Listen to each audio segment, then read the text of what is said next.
Well, we're out in lovely East Sarutabaruta. As you can see, there's some astral boxes that normally aren't there. Are you going to take that suit off at all? Why would I do that? The Santa suit has me with jingle bells attached to my thighs. Good point, but would you wear that to a job interview? Depends on the job. That's fair.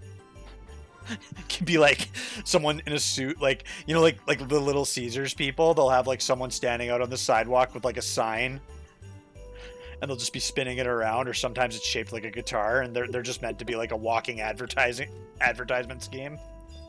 I'm honestly just spinning the camera around this thing, and it's like, I wish I had some better sewing skills, because other than making the pantaloons fluffy enough, this looks like it'd be relatively easy to make into a cosplay outfit. Yeah. So, I don't know that we actually have to talk to someone to start doing this. Like I said, it's been a couple of years. Go ahead and try smashing this box.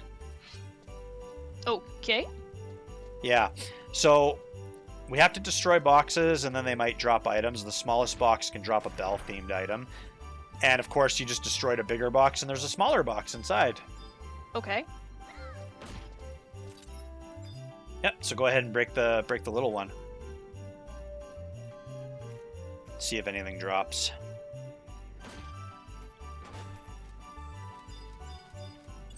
No? Yeah, it's not 100% guaranteed, so we just gotta keep smashing boxes. Okay. You do one over there, I'll do one over here. I know it's not a one-shot with my bell, but I love hearing the bell ring when you hit the box. Shoot, I can't hear it from where I am. I Or just can got I just got a bell-themed gift token key item. Heh.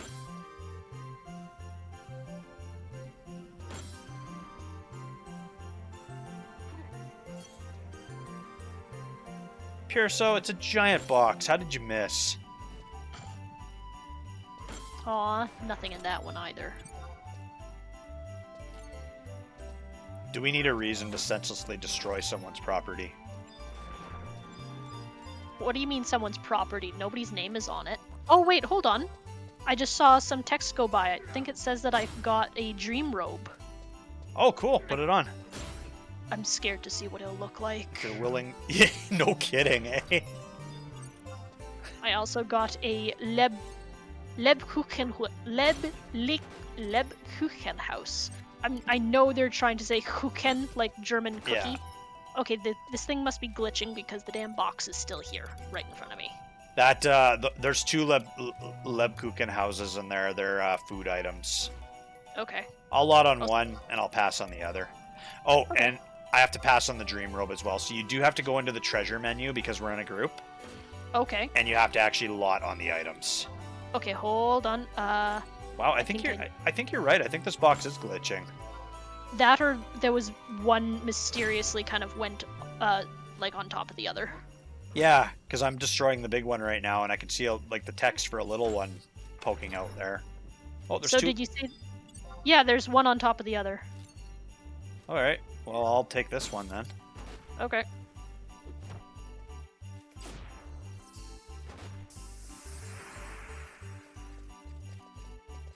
Someone's trust just destroyed our box.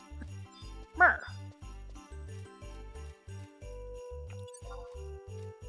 Why is there little chests everywhere? Are people like killing bumblebees and leaving these chests behind? Yeah, when you kill mobs, especially in the starting areas, they drop a lot of chests. Oh. The blue ones are temporary items, the brown ones are more permanent items, but you have to solve a little guess the number between 0 and 99 Oh. combination to open them up. So you got your dream robe? Mm-hmm. All right, go ahead and try it on so we can see. Oh jeez, I'm scared. Just come out of the tall grass. Yeah. Yeah. If they put me into some kind of stripperific thing. Hold on, I'm gonna get comfortable here. Of course. I'm scared. Oh, looks pretty good to me. Yeah, it's not much different than yours. Yeah. Just a couple of sizes smaller. And of course, I'm not wearing pants. This is absolutely ridiculous. I'm wearing booty shorts and then leg warmers that don't even go all the way to my ankles. Yeah, I feel you, babe. I don't know what the hell is up with all these people thinking of, just being so disrespectful and thinking about one thing only. Oh, it just grinds my gears. You're staring at my ass, aren't you? Moving on. I'm going back to the chicken outfit. Chicken outfit, that's where it's safe. Black is a slimming color. And I'm tabbing everything but the Moogle. Because that never happens in FF11. Mary Starlight, blah, blah, blah, blah, blah. Deliver presents. Sign me up. Tall Mountain, Tammy, Bernage, and Christina. Oh, Christina's literally right behind us. Oh, yeah. Hey, Christina, got you some pants. And why aren't you in uniform? Look, she's not even wearing the associated pants. I feel like when those TikTok videos go off, they wind up wearing less clothes. You end up in a weird part of TikTok, don't you? Well, I am a guy. They probably see that and go, ooh, he's part of that demographic. He'll appreciate this. Do you? No, not really. Considering most of the girls in there, not that I go looking for that stuff. Oh, I mean, this is a trap. This is a trap conversation. But a lot of those girls look like they're barely 18, and I'm in my 30s. So, I mean, if I was looking for those, I'd be like, wow, I feel kind of dirty here. To each their own. Christina. Okay. Something called Tall Mountain. I don't remember the other two off the top of my head. Tall Mountain is near the Alchemist Guild. Oh, I know where that is. Yeah, I figured I knew where that was. Which is funny, because I've never really had any reason to go there, but let's head down that way. I think it's down in here. It's down here in Orr Street. Okay. Where a lot of the Galkas live. Oh, okay. Yeah. Hey, it's a midget. That's a child No. Galka. It can be a midget and a child. He's like a small bear cub. Are the Galkas supposed to be bears? I feel like that would be like offensive. Well, I was like, are they supposed to be ogres? Are they supposed to be trolls? But they have animalistic qualities? You're probably asking the wrong questions for this type of neighborhood. We're gonna get the shit kicked out of us. What? Starlight celebration present? You came all the way to this decrepit part of town just to give this to me? You have a good friend, Heart. You have a good heart, friend. Fuck. Thank you. I read that wrong. Okay. You have a good heart. I keep it in a jar on my desk. You have a good friend, Heart. Okay. So now Tommy and Vernage. We could probably do Tammy next. They're in J8. It just occurs to me. I'm wearing this chocobo outfit. I don't know where my tail went. Hold on. Let me see. Look. Oh my gosh, yeah, your tail's gone. Where's my tail? I never noticed that.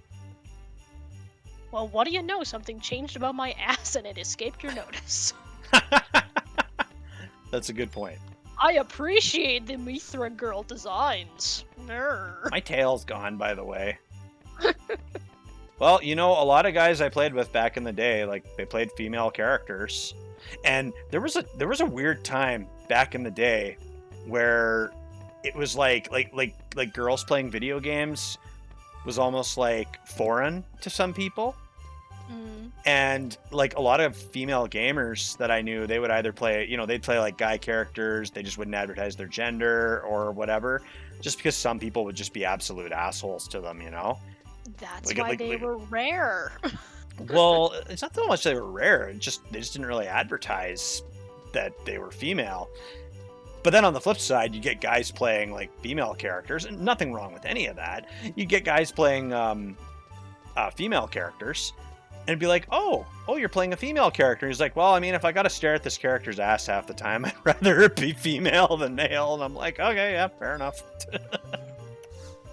All right, got her. Now we just got to get Vernage inside the Bat Lairs Inn in the far room. Oh, okay. So that's kind of back up towards Orr Street. Okay. Okay, so before I forget, while we're running to deliver this last present, so you and I both celebrate Christmas, babe. And I know some people watching maybe celebrate Hanukkah or don't celebrate anything or celebrate some other holiday or cultural thing that maybe I'm not aware of. But I just figured, since you and I both celebrate Christmas, and this is a Christmas-themed event, a holiday-themed event, however you want to look at it, share one nice memory you have from a Christmas from the past. Oh, okay. Do you want me to go first? Yeah, you go first, and then I'll share one. Okay. So my family is Hungarian, and our tradition is that you open your gifts on Christmas Eve, not Christmas morning. Like all the gifts? Oh yeah. Oh. I mean, it varies a little bit from the very staunch perfectionists to people who are just kind of, they're not religious. They just happen to still celebrate Christmas and all that. But yeah, for my family, we do our presents basically after we get back from Christmas Mass. This is like the first Christmas I have clearly in memory. My parents got me one of those little red wagons, or you can change out the wheels to be sleigh skids. So that's cool. I didn't know they did that. Oh yeah, like the original little red wagon, yeah, but then it was really easy to just pop the wheels out and just have it as sleigh pieces. And I remember sitting on my mom's lap in the living room as my dad was assembling the sleigh on the floor in front of us, and just, the twinkling lights and the stars against the black sky outside. And at the time we had a bearskin rug in the middle of the living room, so it was like very Dickens to have this Christmas tree lit up with just the dark sky behind it, with the family on a bearskin rug opening gifts. And if memory serves me right, I could be very wrong, I think they got me dressed up. Way back then kids' snowsuits didn't fit very good, so you kind of felt like a starfish and looked like one too. Yeah, they were not very functional, and they were a pain in the ass to take on and off. Yeah, so they put me in the little starfish snowsuit, and I got put into the sleigh for a run around the block. Oh, okay. We had that sleigh for years. Somewhere on my dad's corkboard, he has a newspaper clipping from the local town newspaper. Somebody snapped a picture of him taking me and my sister in those starfish snowsuits for a walk around the block in the snow. That's cool. Yeah, that's a nice memory. There's a dead person in town. You're gonna get a dead person in your stocking. Hold on. I'm gonna begin CPR. Sir? Sir? Sir, are you there? Begin CPR on 30 compressions, 2 breaths.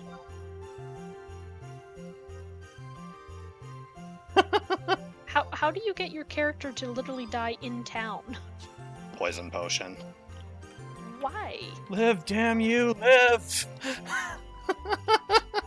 Anyways, back to my story. So anyways... a bunch of other people kneeling around him. A moment of silence for our fallen friend.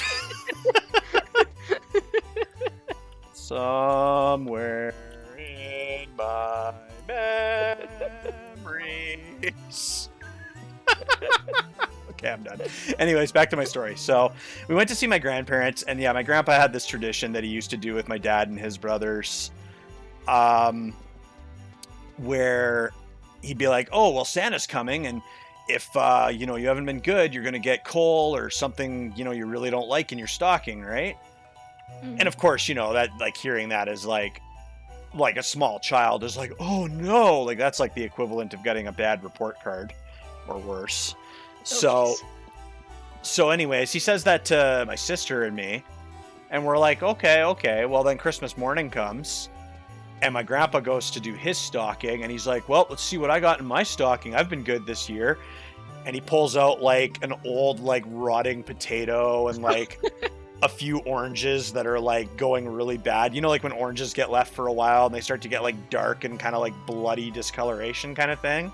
And he's just pulling all this like nasty old food out of his stocking, and he's like, oh, well, guess I haven't been as good as I thought I was. And we just laughed our asses off. It was so funny. And it was heartwarming because at my grandpa's funeral, because my grandpa passed back in 2006, they brought up him doing that to my dad and my two uncles. One of my uncles has since passed, and they shared that story about him doing that to them when they were kids too. So just a fun little thing that my grandpa liked to do to try and make Christmas a little more humorous for the kids. Aw. So, and it was funny because my grandpa was like not much of a joker. Like, he was a hard worker. He'd been through some shit. He was kind of all business, and when he talked, he was a bit intimidating. So for him to play a prank or pull a joke like that was, he had a very dry sense of humor too, so you could never really tell when he was joking. So, yeah, that's a heartwarming memory for me.